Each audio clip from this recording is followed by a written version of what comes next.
To a primetime news follow-up now, the Office of the Children's Advocate has stepped forward in response to our special report on inappropriate sexual advances made by students towards teachers. Children's Advocate Diane Gordon Harrison is urging educators to formally report such incidents to ensure proper intervention. However, she says this intervention should not be reactionary.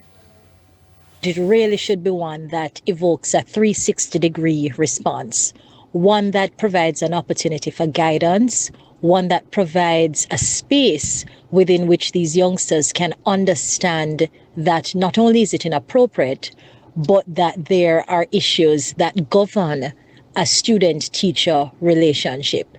And that includes what kind of communication you should even be having with someone who is in a position of authority in relation to you.